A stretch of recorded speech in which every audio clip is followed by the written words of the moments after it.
bangsa-bangsa asli yang dibiarkan tinggal di Kanaan. Inilah bangsa-bangsa yang dibiarkan Tuhan tinggal untuk mencobai orang Israel itu dengan perantaraan mereka, yakni semua orang Israel yang tidak mengenal perang Kanaan. Maksudnya hanyalah supaya keturunan-keturunan orang Israel yang tidak mengenal perang yang sudah-sudah dilatih berperang oleh Tuhan.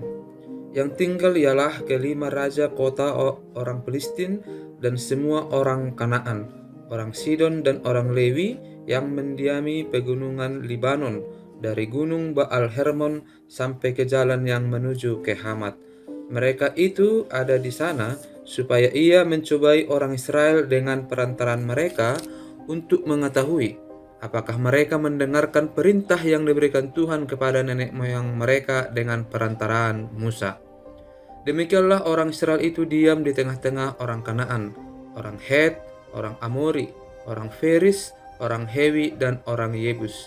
Mereka mengambil anak-anak perempuan orang-orang itu menjadi istri mereka dan memberikan anak-anak perempuan mereka kepada anak-anak lelaki orang-orang itu serta beribadah kepada Allah orang-orang itu.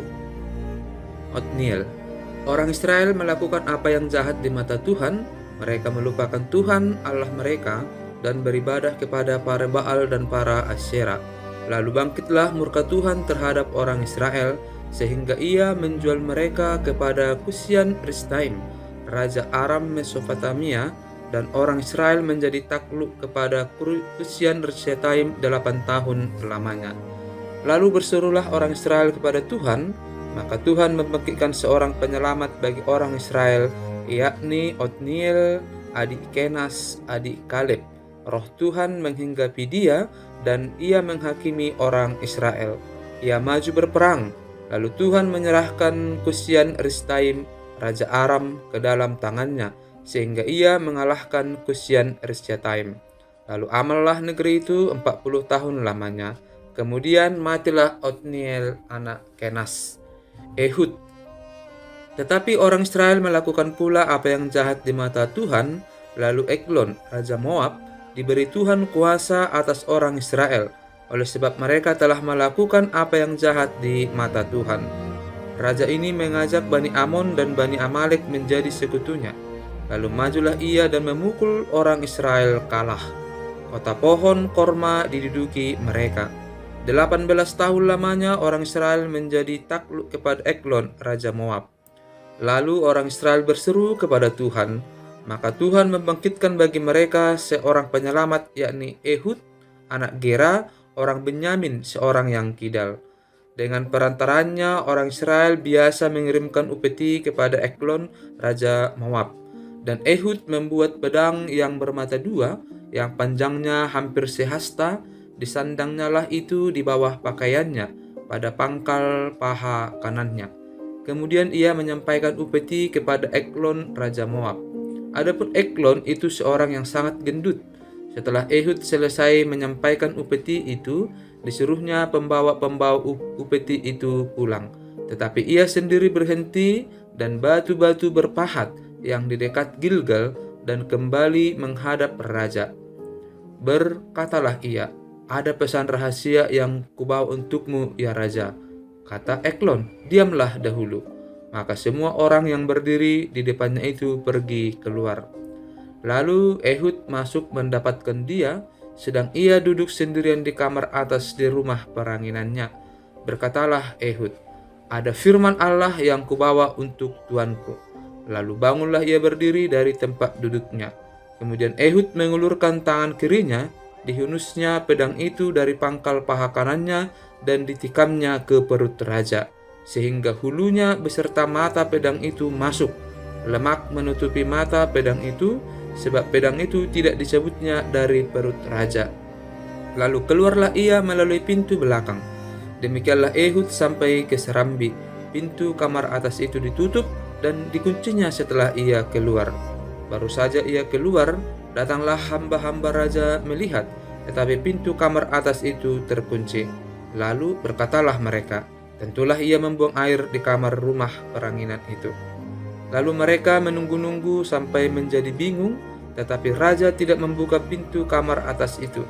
Kemudian mereka mengambil kunci membuka pintu, maka tampaklah tuan mereka mati tergeletak di lantai. Sedang mereka berlambat-lambat, Ehud meloloskan diri. Ia lewat dari batu-batu berpahat dan meloloskan diri ke arah Seira. Setelah ia sampai ke sana, ditutupnyalah sangkakala di pegunungan Efraim. Lalu turunlah orang Israel bersama-sama dengan dia dari pegunungan itu, dan ia sendiri di depan. Berkatalah ia kepada mereka, "Ikutlah aku, sebab Tuhan telah menyerahkan musuhmu, orang-orang Moab itu, ke dalam tanganmu." Maka turunlah mereka mengikuti dia, lalu mereka merebut tempat penyeberangan sungai Yordan ke Moab, dan tidak seorang pun dibiarkan mereka menyeberang. Pada waktu itu mereka menewaskan kira-kira 10.000 orang dari Moab. Semuanya orang yang tegap dan tangkas, seorang pun tidak ada yang lolos. Demikianlah pada hari itu Moab ditundukkan oleh Israel, maka amallah tanah itu 80 tahun lamanya. Samgar. Sesudah dia, bangkitlah Samgar bin Anat. Ia menewaskan orang Filistin dengan tongkat penghalau lembu, 600 orang banyaknya. Demikianlah ia juga menyelamatkan orang Israel. Deborah dan Barak. Setelah Ehud mati, orang Israel melakukan pula apa yang jahat di mata Tuhan. Lalu Tuhan menyerahkan mereka ke dalam tangan Yabin, raja Kanaan, yang memerintah di Hazor. Panglima tentaranya ialah Sisera yang diam di Haroset Hagoyim. Lalu orang Israel berseru kepada Tuhan, sebab Sisera mempunyai 900 kereta besi, dan 20 tahun lamanya ia menindas orang Israel dengan keras. Pada waktu itu Deborah, seorang nabiah, istri Lapidot, memerintah sebagai hakim atas orang Israel. Ia biasa duduk di bawah pohon korma Deborah antara Rama dan Betel di pegunungan Efraim. Dan orang Israel menghadap dia untuk berhakim kepadanya. Ia menyuruh memanggil Barak bin Abinoam dari Kedes di daerah Naftali, lalu berkata kepadanya, "Bukankah Tuhan Allah Israel memerintahkan demikian? Majulah, bergeraklah menuju Gunung Tabor dengan membawa 10.000 orang Bani Naftali dan Bani Zebulun bersama-sama dengan engkau, dan aku akan menggerakkan Sisera, panglima tentara Yabin, dengan kereta-keretanya dan pasukan-pasukannya menuju engkau ke sungai Kison, dan aku akan menyerahkan dia ke dalam tanganmu." Jawab Barak kepada Deborah, "Jika engkau turut maju, aku pun maju. Tetapi jika engkau tidak turut maju, aku pun tidak maju." Kata Deborah, "Baik, aku turut. Hanya engkau tidak akan mendapat kehormatan dalam perjalanan yang kau lakukan ini, sebab Tuhan akan menyerahkan Sisera ke dalam tangan seorang perempuan." Lalu Deborah bangun berdiri dan pergi bersama-sama dengan Barak ke Kedes. Barak mengerahkan suku Zebulun dan suku Naftali ke Kedes, maka 10.000 orang maju mengikuti dia, juga Deborah maju bersama-sama dengan dia. Adapun Heber, orang Keni itu telah memisahkan diri dari suku Keni, dari anak-anak Hobab ipar Musa, dan telah berpindah-pindah memasang kemahnya sampai ke pohon terbantin di Jaanaim yang di dekat Kedes.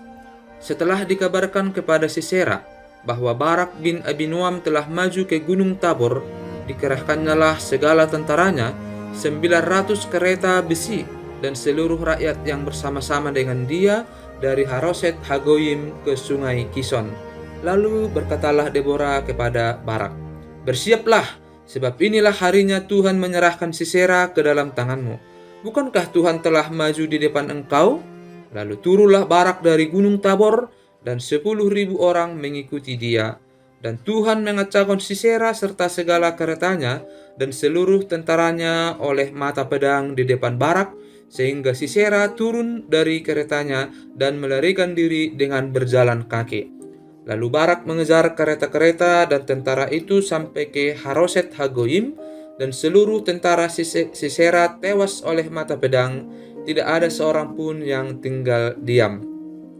Tetapi Sisera dengan berjalan kaki melarikan diri ke kemah Yael, istri Heber, orang Keni itu, sebab ada perhubungan baik antara Yabin, raja Yazor, dengan keluarga Heber, orang Keni itu. Yael itu pun keluar mendapatkan Sisera dan berkata kepadanya, "Singgahlah, tuanku, silakan masuk, jangan takut." Lalu singgahlah ia ke dalam kemah perempuan itu, dan perempuan itu menutupi dia dengan selimut. Kemudian berkatalah ia kepada perempuan itu, "Berikanlah kiranya aku minum air sedikit, aku haus." Lalu perempuan itu membuka kerubat susu, diberinyalah dia minum dan diselimutinya pula.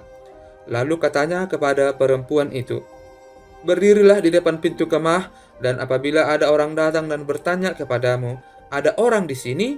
maka jawablah, 'Tidak ada.'" Tetapi Yael, istri Heber, mengambil patok kemah, diambilnya pula paku, mendekatinya diam-diam, lalu dilantaknyalah patok itu masuk ke dalam pelipisnya sampai tembus ke tanah. Sebab ia telah tidur nyenyak karena lelahnya, maka matilah orang itu. Pada waktu itu muncullah Barak yang mengejar Sisera. Keluarlah Yael mendapatkan dia dan berkata kepadanya, "Mari, aku akan menunjukkan kepadamu orang yang kau cari itu."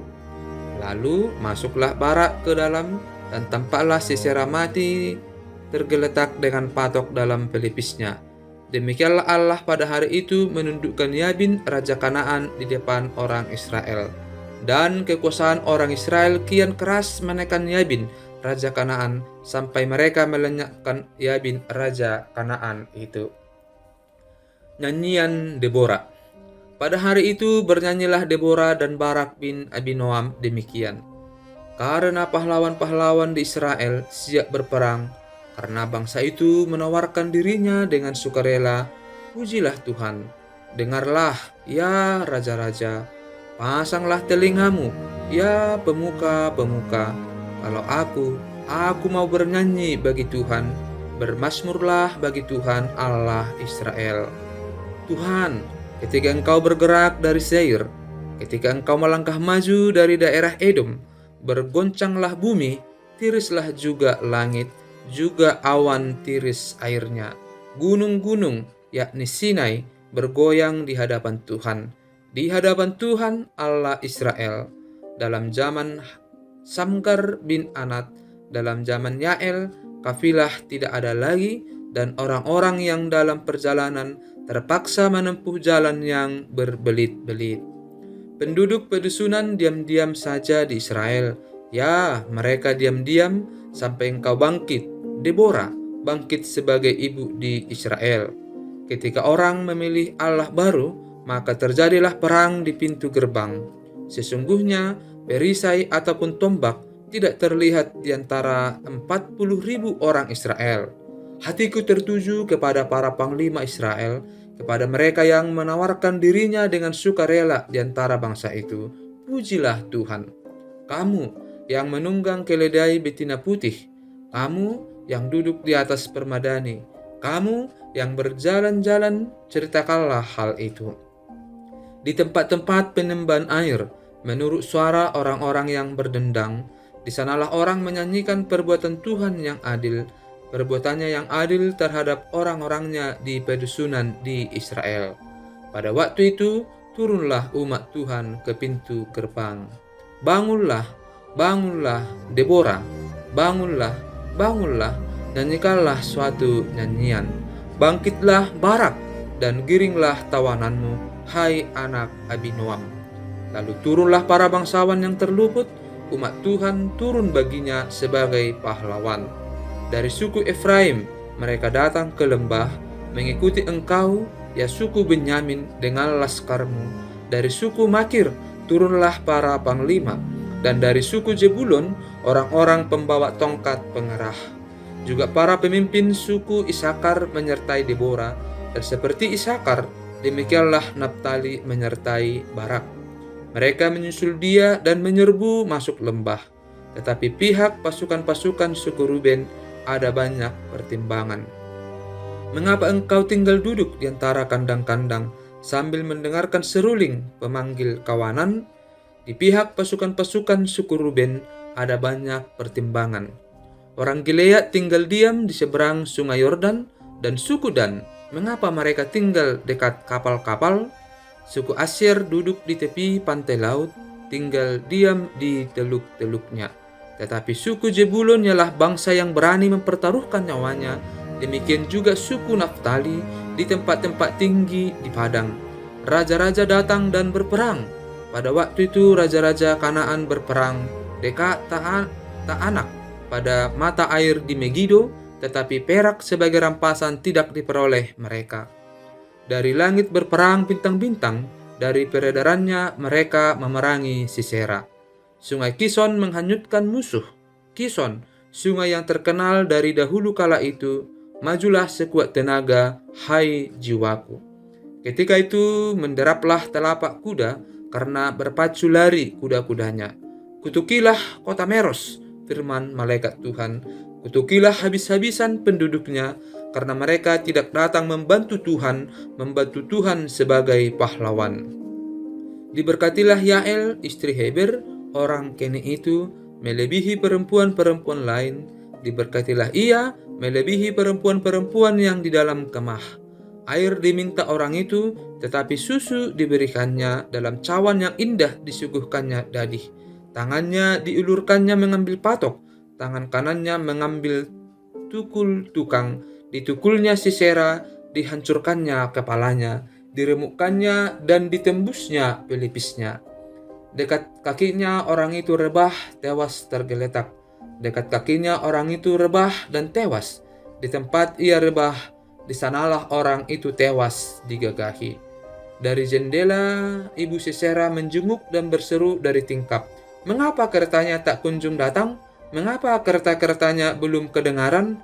Yang paling bijak di antara dayang-dayangnya menjawabnya, dan ia sendiri juga membalas perkataannya itu. Bukankah mereka mendapat jarahan dan membagi-baginya? Gadis seorang 2 untuk setiap orang. Jarahan kain berwarna sehelai 2 untuk Sisera. Jarahan kain sulaman aneka warna sehelai 2 untuk leherku. Demikianlah akan binasa segala musuhmu ya Tuhan, tetapi orang yang mengasihinya bagaikan matahari terbit dalam kemegahannya. Lalu amallah negeri itu 40 tahun lamanya.